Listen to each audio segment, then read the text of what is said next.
Welcome to another episode of On Purpose. I am your host, Thawana, and I am so excited that you're sitting with me tonight. Listen, I need you to do me a huge favor. Well, it's not that huge, but I need you to like this YouTube channel, this podcast. I need you to share it. Remember, we share those things we really like. Share it with your family and your friends. But the biggest thing that I need your help with is subscribing. Once you subscribe, you're never ever going to miss a notification of a new segment. Okay? So, like, share, and subscribe. Hit the button. Hit the button. And you know what? When you subscribe, let me know. Just type in the comments, subscribed. Okay? Thanks for hanging out. Again, I'm Thawana. I'm your host, and I'm excited about this segment. What we're going to be talking about is overcoming obstacles and staying focused on your purpose. Okay? Sometimes we're going to have obstacles, but we are going to talk about how to stay focused on what you've been purposed to do, how to stay focused. Okay? I would love if you chat up in the comments. You can certainly say something. You can certainly chime in. You can say something encouraging. You can, whatever. Okay? So don't sit quietly. Let's do this. Let's dive in. Dealing with self doubt. How to replace the noise with affirmation. We all go through seasons of doubting ourselves and having self doubt. But what do you replace that with? Because I hope you don't sit in it. Because if you sit in self doubt, it's it's an awful place to be. It's an awful place to be. You're in your own head. It doesn't matter what someone else says to you.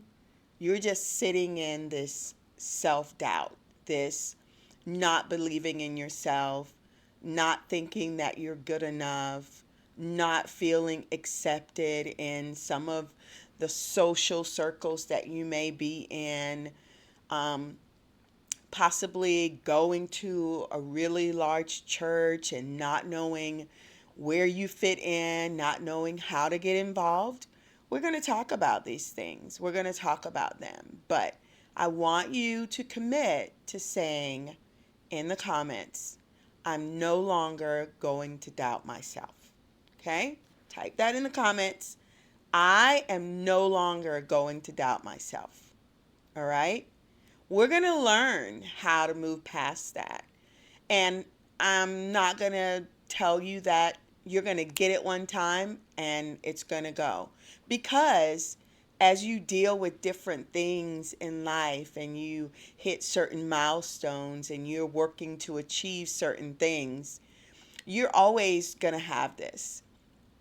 It's not a one and done, I'm fixed, I'm never going to doubt myself. Doubt and fear will always come with something new and different.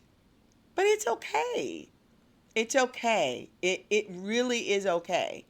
As long as you don't sit in it. Once you sit in it, I hate to say, but game is over. Because even if someone else tries to tell you that they believe in you, you can do this, you got this, don't worry about it, what's in your head, what you play over and over in your head is tends to be more powerful than what someone else has to say. Okay? Because it's you. If it's a friend and you're talking to them, texting them trying to lift you up is in a moment. But when you start to embrace self doubt, you can't ever get away from yourself. You can't get away from yourself. You can't get away from the voices. You can't get away from the thoughts. Okay? So, this segment is going to be about you. Okay? It's going to be about you. You are why I am here. This segment is about you. Okay? So let's take the ride. Are you ready? Let's take the ride. Fear of failure. We all have fear of failure, but should that stop us from trying? Should that stop us from wanting to be more, to do more? Fear of failure. Again, fear is never going to go anywhere and be gone forever. It's just not the way it works. Remember, fear and doubt, they come with new challenges, new things, new processes, new people in our lives, okay? New achievements, all right? So, you will not be the first to try at something and fail at it. You won't be the first. I know you think you are, but you will not be the first to try at something and not hit the mark. And I'm going to say what you're going to hear me say a lot. It's okay. It's okay. When I when I was working on this content, what I thought about, because the teacher in me, I'm very visual. And so if I can bring some things to you that you can visualize, like that would be amazing. And what I saw when I worked on this piece was, think about when a kid is born, okay, and they crawl, then they start to walk. What happens when they start to walk? I have never found a kid that started walking and they just got up and started walking and they never fell down. They always fall down. They always fall down. Okay, so stay with me for this, because for me it was powerful when this came to me, and I hope that you see it the same way. Every single time a kid falls down, they typically cry, but what do? They get back up. They always get back up, okay? If they don't know how to get up themselves, we tend to help them up. As their parents, their caregivers, their teachers, we help them up, okay? So you need to be okay with falling down at something, but you can't stay there. You can't stay there, because whatever it is that you're trying to do, you need to be up and alert and excited about it. And if you fall down and you stay there and you kind of wallow in it, and you start to self-doubt yourself, and you start to think of why you're not good enough and why you couldn't do it and why it didn't work, then you're never going to know that it can work. It can work. But did you give up too soon? Did you try once and then, okay, I'm done? I've shared so many things with you guys as my podcast family about things that I've had to deal with myself, things that I wanted to do and really didn't have anyone to teach me. Made some mistakes, fell down a ton of times. Oh my gosh, just as a parent, I've made some blunders. Let me tell you, I have made some true blunders as a parent. But that didn't stop me from parenting. I didn't say, well, you know what? Like, I'm done. I'm not going to worry about that anymore. Okay. But as a parent, I learned from them. I sought some wisdom, and I was able to pick up and keep moving. All right.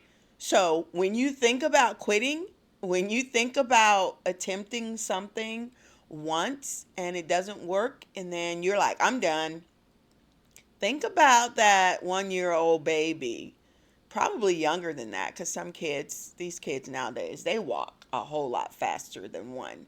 But think about those kids. How often do they fall down? How often are they popping back up? It's like popcorn. These kids, they're back up. They fall on the playground, they're up.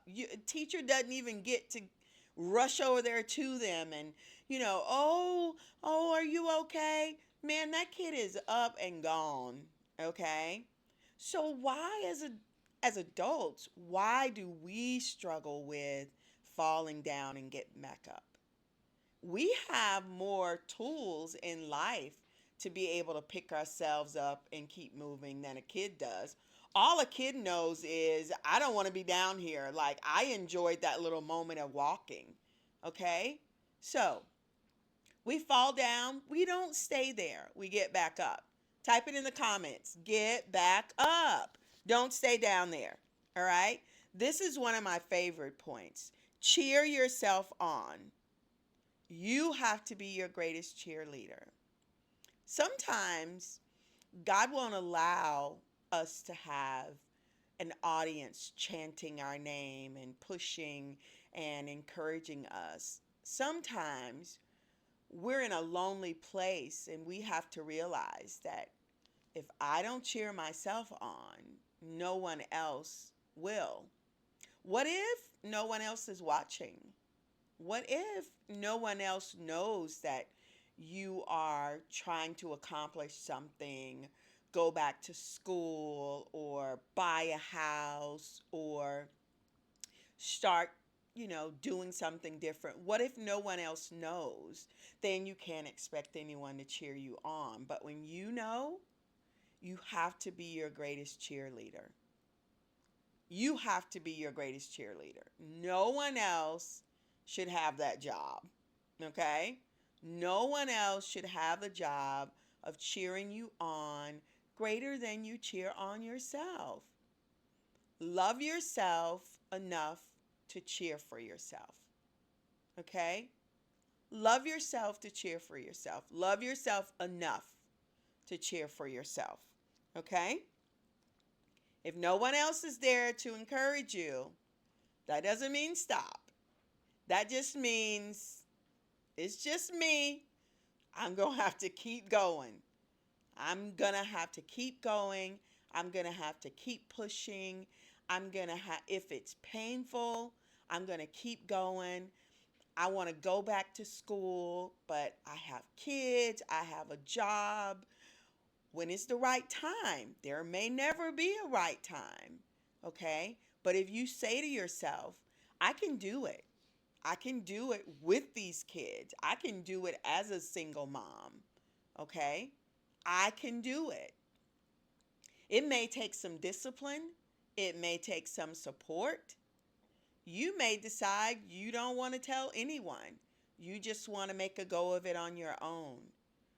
But again, remember, if you're making a go of it on your own because you want to surprise your family and your friends and say, hey, I've been in school the past 6 months, I got my certification doing whatever. If you want to do that, just remember, you're your only cheerleader because you decided to hold it for a little bit. And I'm not saying don't tell. I am saying you have to be prepared for sharing too much too soon, okay? And you have to be prepared for when you do. Will they be excited for me? Will they say to me, girl, how you gonna go to school and them kids in school and you gotta work, okay? If that's what you're afraid of, honey, close it. Don't even say anything. But you know what? Keep rooting for you, okay? Bet on you. If you bet on you, I promise you, you won't lose that money, all right? Do you have strategies for resilience and perseverance? Do you have any strategies? Do you know what it takes for you to push through, to persevere? Um, Very practical, very practical. The same scenario I just gave. If you're a single mom and you know you want to go back to school because you want to create a better life for you and your kids, what is that going to take? Do you plan or do you just drive out to the college or the technical school and sign up? If you want to be successful at anything, you must plan for everything. Oh, that was good. That was real good. That was good. Okay? If you want to be successful at anything, you must plan for everything. All right? You have to plan.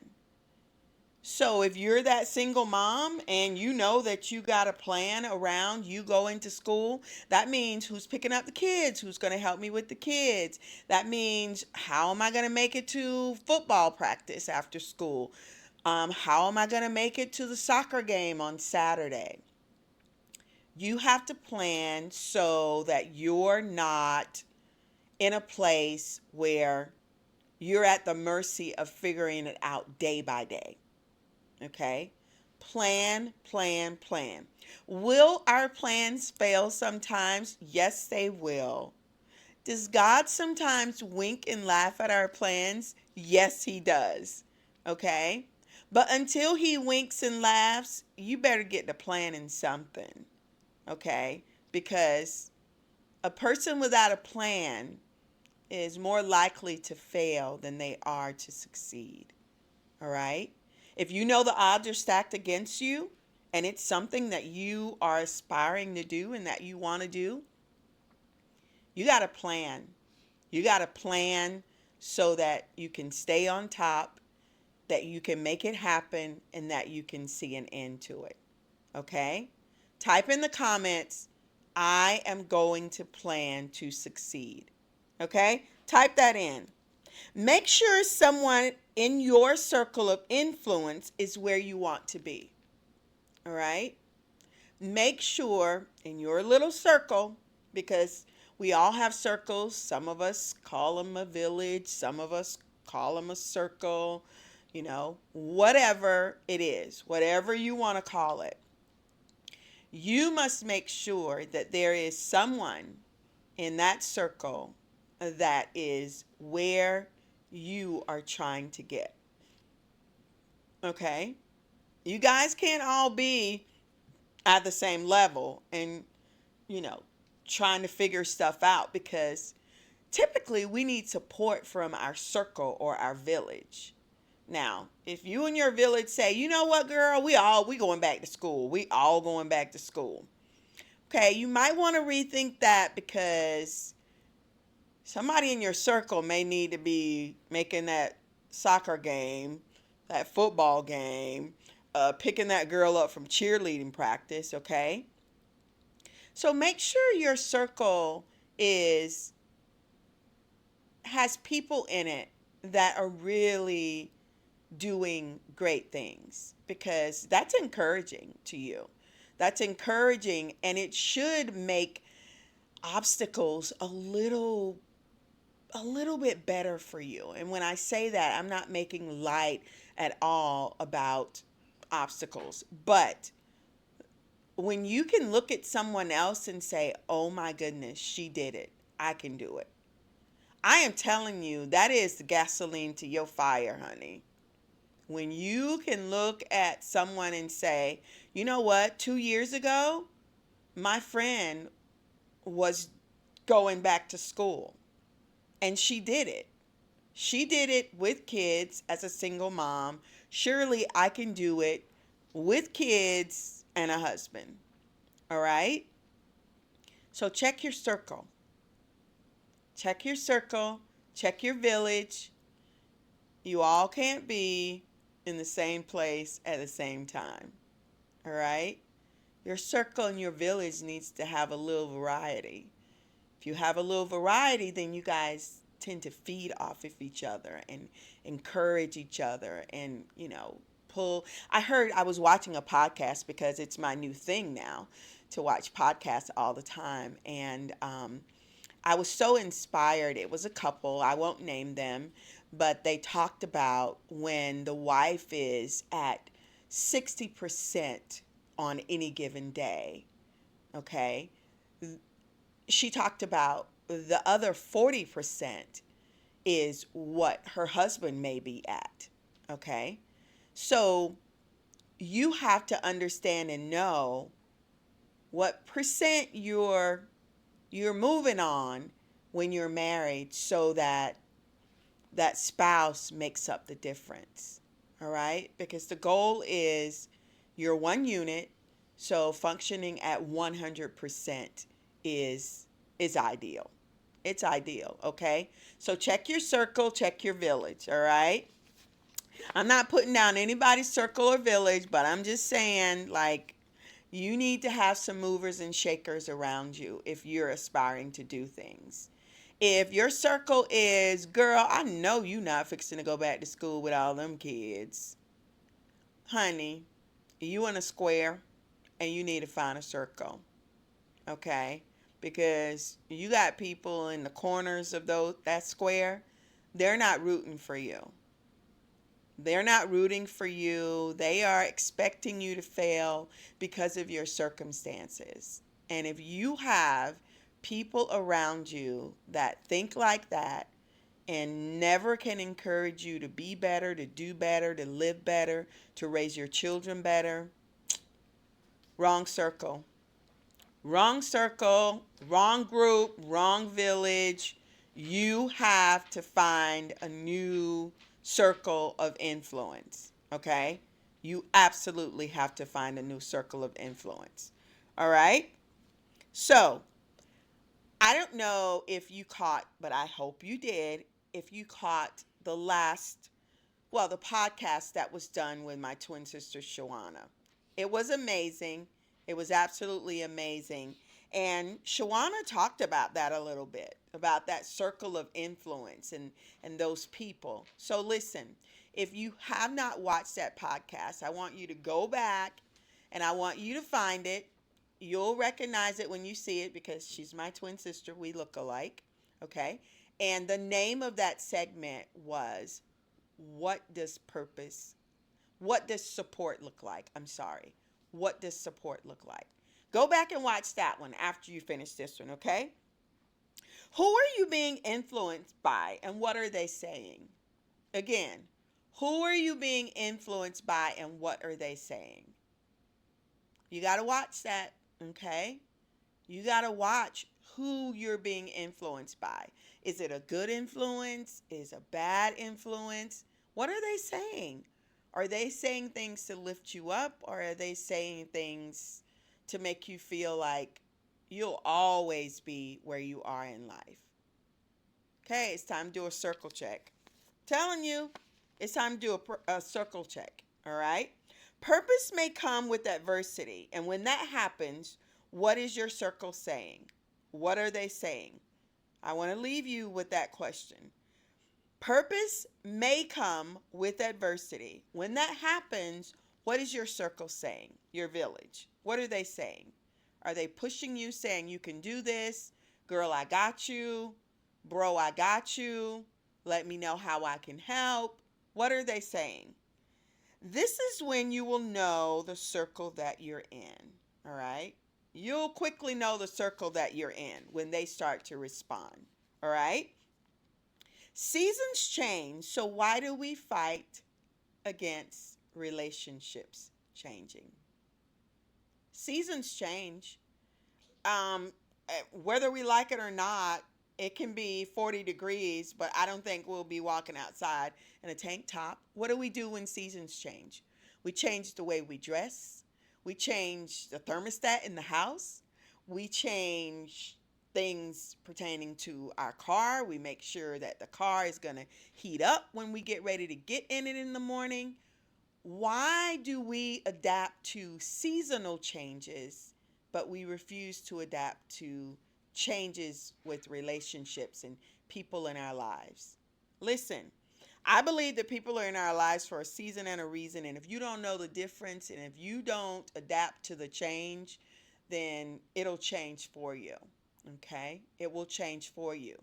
So, know the reason someone is in your life, know the season for which they are in your life, and when that season is up, don't fight with it. Don't battle with it. Sometimes you can go your way in peace and nothing ever happens. But when the season is up and you keep trying to hang out with this girl and she don't even respond to your text messages, or you keep hitting him up saying, bro, let's go play basketball, and he's never responding to you. That doesn't mean that there's anything wrong. That just means that your season with that person, for whatever reason they were there, the time has been spent. If there were any lessons to learn, you should have grabbed them already and move on, because people don't belong to us for life. Okay? They don't belong to us for life. All right? Change is inevitable. And if we want to overcome obstacles and stay focused, we must embrace change. We must embrace change and be okay with it.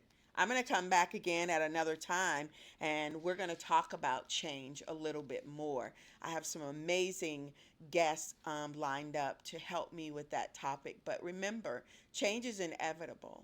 All right? It's inevitable. And the best thing we can do is embrace it and move along with it. Okay? But don't refuse to change, because you'll get left behind. Okay? You will get left behind. All right? If what we were wearing in the 80s, we didn't wear it in the 90s. All right? Now, do things circle back around? Sure, they do. But they're not circling back around and find you to have never changed. All right? So, change is inevitable. We don't like it, but it happens. All right? That's just like loss. We have loss in our lives. We don't like it, but it happens. It's inevitable. We're not here to stay. All right? So don't be afraid to embrace change. And if you find a friend that's always encouraging you to be more, to do more, that's change, and you want to hold on to that friend. All right? But if you have friends and people in your life, even family, that may be telling you, "Oh, girl, that's you sure you want to do that?" I'm not saying do it just because they said whatever. I'm saying plan, prepare, and do it. But you won't be the first one to have tried something and failed. If you ever want to know who's failed at a lot of things, start looking at people that invented stuff. Typically, the first time they tried, it didn't work, but they kept at it. All right? So, I'm so excited that you guys hung out with me. So excited.